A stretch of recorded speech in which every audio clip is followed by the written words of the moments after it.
చివరికి ప్రజలతో కూడా ఏమంటున్నాడు, మీరు కాంగ్రెస్ కోటేయకపోతే మీ రేషన్ షాప్ బంద్ అవుతుంది, మీ పెన్షన్ బంద్ అవుతుంది.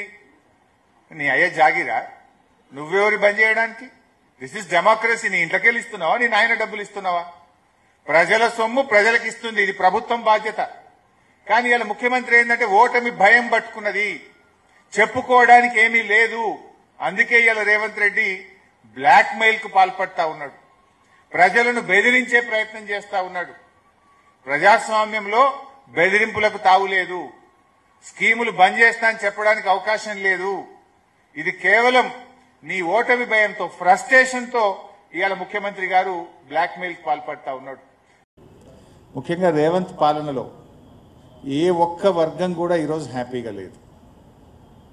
అది కార్మికులైనా, పారిశ్రామికవేత్తలైనా, అది ఆటో డ్రైవర్లైనా, ట్యాక్సీ డ్రైవర్లైనా, చిరు వ్యాపారులైనా, అన్ని వర్గాలు కూడా ఈరోజు రేవంత్ పాలనలో ఇబ్బంది పడుతున్నటువంటి పరిస్థితి మనం చూస్తూ ఉన్నాం.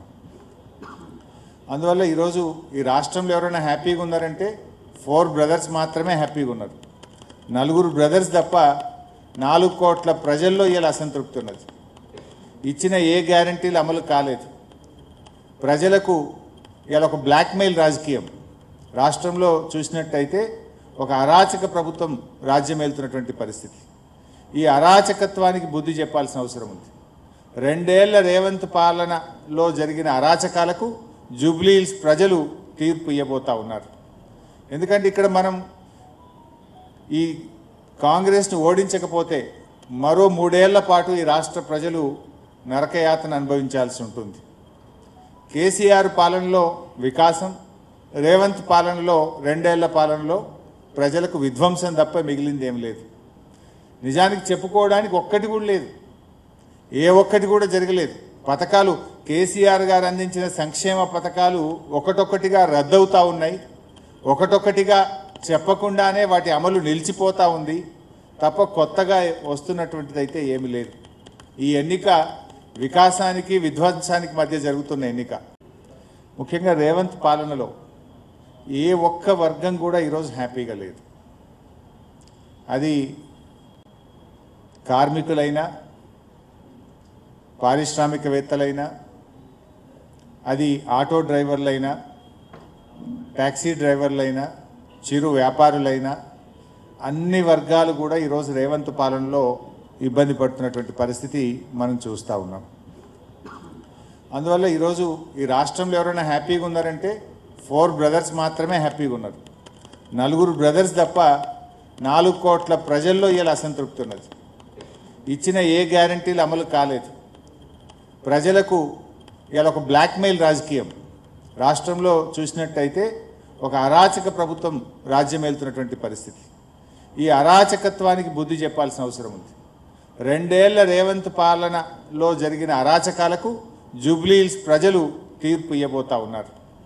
ఎందుకంటే ఇక్కడ మనం ఈ కాంగ్రెస్ను ఓడించకపోతే మరో 3 ఏళ్ల పాటు ఈ రాష్ట్ర ప్రజలు నరకయాతన అనుభవించాల్సి ఉంటుంది. కేసీఆర్ పాలనలో వికాసం, రేవంత్ పాలనలో 2 ఏళ్ల పాలనలో ప్రజలకు విధ్వంసం తప్ప మిగిలింది ఏం లేదు. నిజానికి చెప్పుకోవడానికి ఒక్కటి కూడా లేదు, ఏ ఒక్కటి కూడా జరగలేదు. పథకాలు, కేసీఆర్ గారు అందించిన సంక్షేమ పథకాలు ఒకటొక్కటిగా రద్దవుతూ ఉన్నాయి, ఒకటొక్కటిగా చెప్పకుండానే వాటి అమలు నిలిచిపోతూ ఉంది తప్ప కొత్తగా వస్తున్నటువంటిది అయితే ఏమీ లేదు. ఈ ఎన్నిక వికాసానికి విధ్వంసానికి మధ్య జరుగుతున్న ఎన్నిక కూడా చూస్తున్నాం. ఇట్లా చూస్తే అసలు రాష్ట్రంలో ఒక బ్లాక్మెయిల్ పాలన. రేవంత్ పాలనలో మీరు చూస్తే basically Revanth is a blackmailer. ఈ రాష్ట్రంలో అందరికీ తెలుసు, సమాచార హక్కు చట్టాన్ని ఉపయోగించి ఏ రకంగా ఇండస్ట్రియలిస్టులను, రియల్ ఎస్టేట్ వ్యాపారులను బ్లాక్మెయిల్ చేసిండో ఈ రాష్ట్రంలో, హైదరాబాద్లో మీలాంటి జర్నలిస్టులకు, రాష్ట్ర ప్రజలకు తెలుసు. ముఖ్యమంత్రిగా కూడా ఈరోజు బ్లాక్మెయిల్ చేస్తున్నాడు రేవంత్ రెడ్డి పాలన. ఇవాళ ఉదాహరణకు మీరు చూడండి, ఫీజు రియంబర్స్మెంట్ రాలేదు అని కాలేజీలు 2 సంవత్సరాల నుంచి కాళ్ళ చెప్పులు అరిగేలా ప్రభుత్వం చుట్టూ తిరిగారు. మంత్రులను కలిశారు, ముఖ్యమంత్రిని కలిశారు, అధికారులను కలిశారు. ఇంకా మేము మా ఉద్యోగుల జీతాలు ఇవ్వలేకపోతున్నాము, కరెంట్ బిల్లులు కట్టలేకపోతున్నాము, ఈ కాలేజీలు మేము నడపలేము అని నిరవధిక సమ్మెకు కాలేజీలు పోయారు. నిరవధిక సమ్మెకు పోతే ఆ కాలేజీల మీద విజిలెన్స్ దాడులు చేపిస్తున్నాడు రేవంత్ రెడ్డి.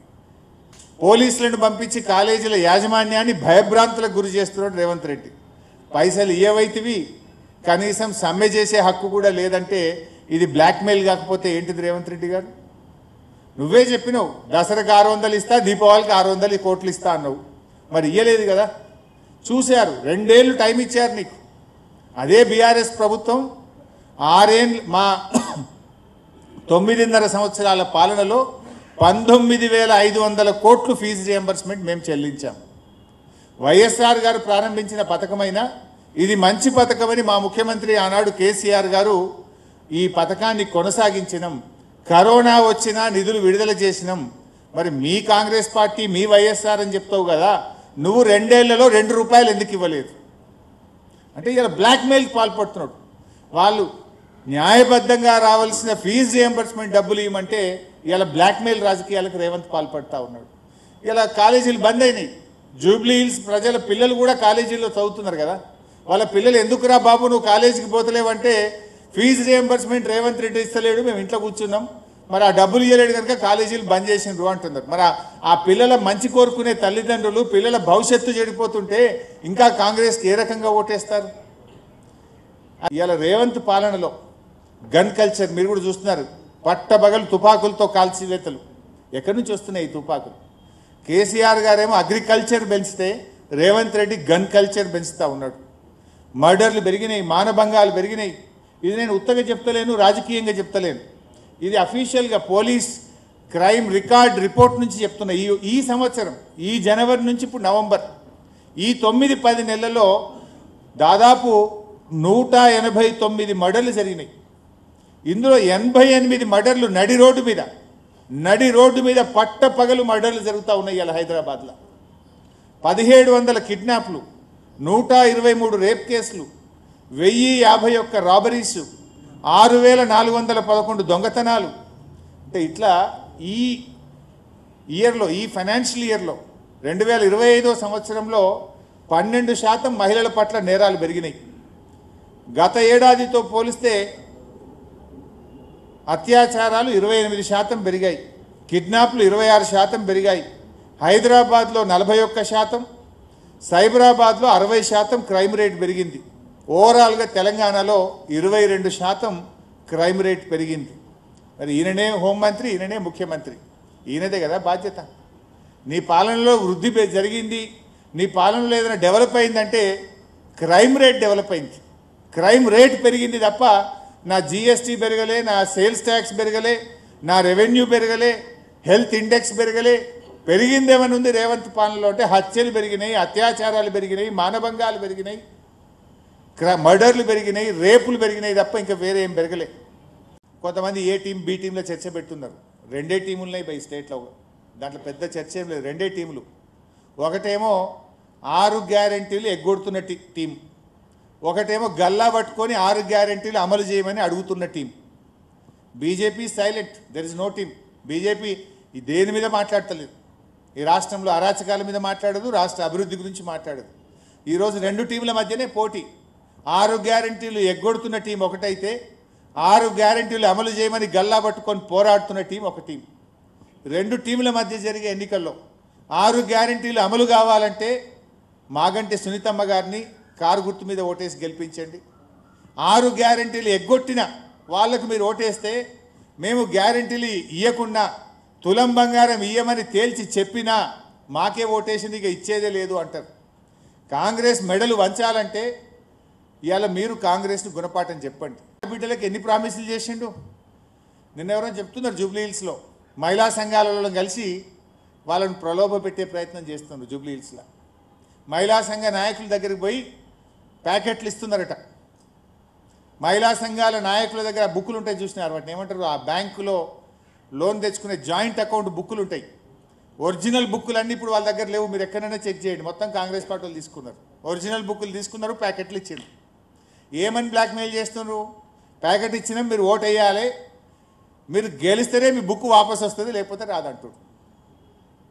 నేను అక్క చెల్లెళ్ళకు ఒక విజ్ఞప్తి చేస్తూ ఉన్నా, మహాలక్ష్మి వస్తే మీకు 55,000 వచ్చేది. కాంగ్రెస్ పార్టీ మహాలక్ష్మి కింద ఈ 2 ఏళ్లకు 55,000 బాకీ పడ్డది. ఇప్పుడేమి ఇస్తాడు ఈయన? మహాలక్ష్మి కాంగ్రెస్ని ఓడగొట్టండి, మీకు మహాలక్ష్మి వస్తుంది. నెల నెల 2,500 వస్తాయి. కాంగ్రెస్ను ఓడించండి. ఇలా మీరు ఎన్ని ప్రామిసులు చేసింది? గతంలో రామరెడ్డి వెంకటరెడ్డి గారు పాలేరులో చనిపోయారు. అప్పుడు తుమ్మల నాగేశ్వరరావు గారు బీఆర్ఎస్ అభ్యర్థిగా పోటీలో ఉన్నారు. ఆనాడు రేవంత్ రెడ్డి గారు పాలేరుకు వచ్చి ఒక మహిళ రామరెడ్డి వెంకటరెడ్డి గారి సతీమణి సుచరితారెడ్డి గారు పోటీ చేస్తుంటే బీఆర్ఎస్ పార్టీ 4-5 మంత్రులు వచ్చి పనిచేస్తున్నారు.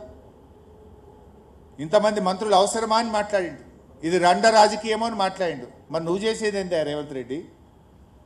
స్వర్గీయులు గోపీనాథ్ గారు చనిపోతే వారి సతీమణి ఎన్నికల్లో నిలబడితే మొత్తం 14 మంది మంత్రులను పెట్టినావు కదా. నువ్వు 7 రోజులు మోకాళ్ళ మీద పాదయాత్రలు చేస్తున్నావు కదా, గల్లీ గల్లీ తిరుగుతున్నావు కదా, పోలీసులను విచ్చలవిడిగా వాడుతున్నావు కదా. మరి నీ రాజకీయం ఏంది అని నేను అడుగుతా ఉన్నా. ఆనాడు మాట్లాడితే ఒకటి, ఈరోజు ఒక తీరా. ఇలా ఆ పిల్లల మీద, ఆడపిల్లలు, గోపి గారి పిల్లల మీద కూడా కేసులు పెడతావా? పాపం కాలేజీ పిల్లలు తల్లిగారి వెంట ప్రచారానికి వెళ్తే ఆ పిల్లల మీద కూడా కేసు పెడతావు. గోపి గారి సతీమణి గారి మీద లేనిపోని అభాండాలు వేసే ప్రయత్నం చేస్తావు. ఇంత చిల్లర రాజకీయం అవసరమా? ఇంత దివాలాకోరు దిగజారుడు రాజకీయం అవసరమా నీకు?